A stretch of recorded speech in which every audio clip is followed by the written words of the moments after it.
This is my Bosch Glide Saw. I probably bought this saw, I don't know, 4 or 5 years ago. And ever since I've bought it, I've had this slight problem that, as you can see when it's in the stationary position, look how much plays in the saw. Now there doesn't seem to be anything worn. Shortly after I bought the saw, I contacted Bosch. They wanted me to send the saw from Nova Scotia to Montreal. Of course, when you don't have the box and you have a saw this big, what do, right? When you're looking at, a couple $100 to ship the thing back and forth, it's almost not worth it. So I just put up with the saw ever since. Like I said, I like the saw,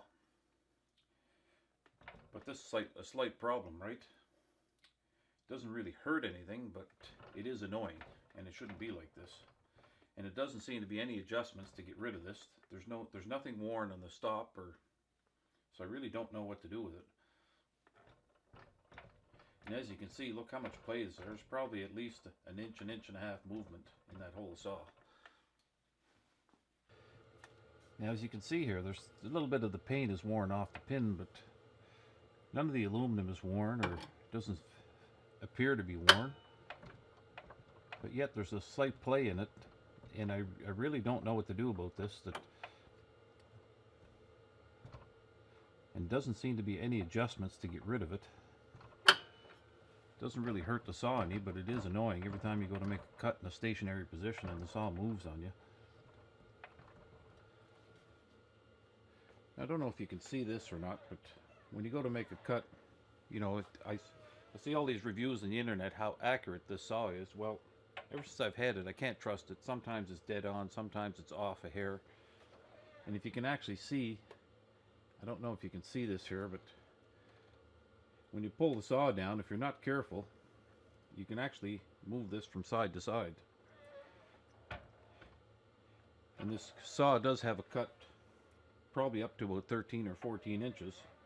And I don't think I've made a cut yet at 14 on a 14-inch board or 13 or 12-inch board that's been square. Like I said, I love this saw, but some of these things as far as accuracy, I just can't depend on it. As you can see, then this zero clearance insert that I made, it was zero clearance at one time, and you can see how much deflection is in this saw. And this saw never moves from 90 degrees. All I ever do is make straight cuts with it.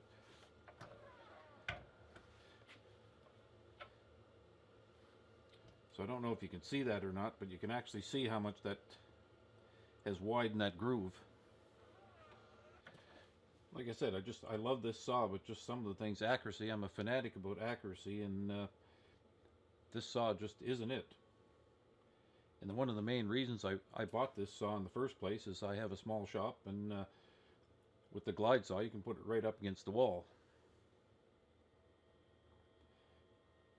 But if anybody was asked me if they would buy this saw at this point, I'd say no.